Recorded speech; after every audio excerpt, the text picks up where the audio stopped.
નમસ્કાર દર્શક મિત્રો, તાપી જિલ્લાના સમાચારોથી અવગત કરાવતું સમય ક્રાંતિ ન્યૂઝ બુલેટિનમાં વિગતવાર સમાચારો નિહાળો.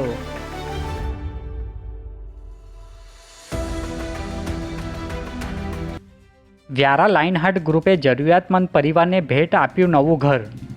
વ્યારા શહેરમાં લાઇનહાર્ટ ગ્રુપના અધ્યક્ષ રાજુભાઈ જાદવ અને તેમની ટીમે સમાજ સેવાનું અનોખું ઉદાહરણ પૂરું પાડ્યું છે. સિંગી વિસ્તારમાં રહેતા જરૂરિયાતમંદ રીટાબેન જગદીશભાઈ ગામિત અને તેમની પુત્રી માટે સુરક્ષિત અને આધુનિક મકાન બનાવી આપ્યું છે. આ સેવા કાર્યથી પરિવારને નવા જીવનની આશા અને સુરક્ષિત આશ્રય મળતા સ્થાનિકોએ ટીમના કાર્યને બિરદાવ્યું હતું. કુકરમુંડાના ઉભદ ગામે કલેક્ટરની અચાનક મુલાકાત. તલાટી કચેરીની કામગીરીનું કર્યું નિરીક્ષણ. તાપી જિલ્લાના કુકરમુંડા તાલુકાના ઉભદ ગામે જિલ્લા કલેક્ટર દેવ ચૌધરીએ તલાટી કચેરીની મુલાકાત લઈ વિવિધ વહીવટી કામગીરીનું નિરીક્ષણ કર્યું હતું. આ દરમિયાન કામગીરીની સમીક્ષા કરી સંબંધિત અધિકારીઓને જરૂરી માર્ગદર્શન અને સૂચનો આપવામાં આવી હતી. ઉકાઈના ભીમપુરા ગામે નિઃશુલ્ક આંખ નિદાન અને મોતિયાબિંદુ કેમ્પ યોજાયો.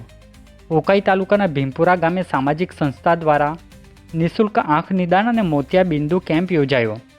કેમ્પમાં મોટી સંખ્યામાં ગ્રામજનોએ આંખની તપાસ કરાવી લાભ લીધો હતો. મોતિયાબિંદ સહિત આંખના વિવિધ રોગોથી પીડિત દર્દીઓને જરૂરી માર્ગદર્શન આપી વધુ સારવાર માટે રિફેર કરવામાં આવ્યા હતા, જેમાં ડૉક્ટરો અને સંસ્થાના આગેવાનો હાજર રહ્યા હતા. ડોલવણના ગળત પાસે બુલેટ ચાલકને અકસ્માત નડ્યો. બુલેટ સાઇનબોર્ડ સાથે અથડાતા ચાલકનું ટૂંકી સારવાર બાદ મોત નીપજ્યું. ડોલવણ તાલુકાના ગળત ગામની સીમમાં બુલેટ ચાલકે વાહન પરનો કાબુ ગુમાવતા બુલેટ રોડની સાઈડમાં આવેલા સાઇનબોર્ડ સાથે ધડાકાભેર અથડાઈ હતી. અકસ્માતમાં ગંભીર રીતે ઈજાગ્રસ્ત થયેલા મયુરભાઈ ચૌધરીનું સારવાર દરમિયાન તેમનું મોત નીપજ્યું હતું. બનાવ અંગે પોલીસે અકસ્માતનો ગુનો નોંધી આગળની કાયદેસરની કાર્યવાહી હાથ ધરી છે. તાપીમાં પ્રી મોન્સૂન સમીક્ષા બેઠક, ઝીરો કેઝ્યુલિટી અભિગમ પર ભાર.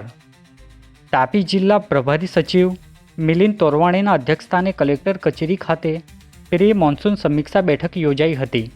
બેઠકમાં ચોમાસા દરમિયાન ઝીરો કેઝ્યુલિટી અભિગમ સાથે આપત્તિ વ્યવસ્થાપનની પૂર્વ તૈયારીઓ, કંટ્રોલ રૂમને સજ્જ રાખવા સહિત અલગ અલગ વ્યવસ્થા તેમજ વરસાદી પાણીના નિકાલ સહિત વિવિધ મુદ્દાઓ અંગે અધિકારીઓને જરૂરી માર્ગદર્શન અને સૂચનાઓ આપવામાં આવી હતી. વ્યારાના તાળકુવા પાસે કાર અને બાઇક અકસ્માત, બાઇક ચાલક ઈજાગ્રસ્ત. વ્યારા તાલુકાના તાળકુવા ગામની સીમમાં કાર અને બાઇક વચ્ચે અકસ્માત સર્જાતા બાઇક ચાલક ઠાકોરભાઈ ગામિતને શરીરે ઈજાઓ પહોંચી હતી. ઈજાગ્રસ્તને સારવાર માટે ખસેડવામાં આવ્યા હતા. બનાવ અંગે પોલીસે ફરિયાદ નોંધી કારના ચાલક સામે ગુનો દાખલ કરી વધુ તપાસ હાથ ધરી છે. વ્યારા શહેરના મિશન નાકા નજીક ભાજપના પ્રશિક્ષણ મહાઅભિયાનનો પ્રારંભ. વ્યારા શહેરના મિશન નાકા નજીક આવેલ ડોમ ખાતે પંડિત દીનદયાળ ઉપાધ્યાય પ્રશિક્ષણ મહાઅભિયાન અંતર્ગત નિઝર તાલુકાના પ્રશિક્ષણ વર્ગનો પ્રારંભ કરાવવામાં આવ્યો હતો. આ કાર્યક્રમમાં કાર્યકર્તાઓને સંગઠન સશક્તિકરણ, વિચારધારા અને જનસેવાનો વિષય પર માર્ગદર્શન આપવામાં આવ્યું. આ પ્રસંગે જિલ્લા ભાજપના આગેવાનો, પદ અધિકારીઓ અને મોટી સંખ્યામાં કાર્યકર્તાઓ ઉપસ્થિત રહ્યા હતા. સોંગઢ પોલીસનો ડ્રગ વિરોધી જનજાગૃતિ અભિયાન લોકોને માહિતગાર કરવામાં આવ્યા. સોંગઢ પોલીસ દ્વારા આંતરરાષ્ટ્રીય ડ્રગ દિવસ નિમિત્તે બસ સ્ટેન્ડ, માર્કેટ અને ચાર રસ્તા સહિત જાહેર સ્થળોએ ડ્રગ વિરોધી જનજાગૃતિ અભિયાન યોજાયું હતું.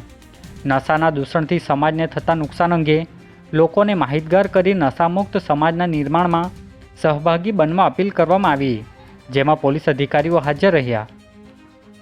આજે બુલેટિનમાં બસ આટલું જ. અને સમય ક્રાંતિ ન્યૂઝ ચેનલને લાઇક, શેર, કોમેન્ટ્સ અને સબસ્ક્રાઇબ અવશ્ય કરી લેશો, જેથી કરી તમને તાપી જિલ્લાના સમાચારોની અપડેટ મળતી રહે. અને મને રજા આપશો. આભાર. જય હિન્દ, જય ભારત.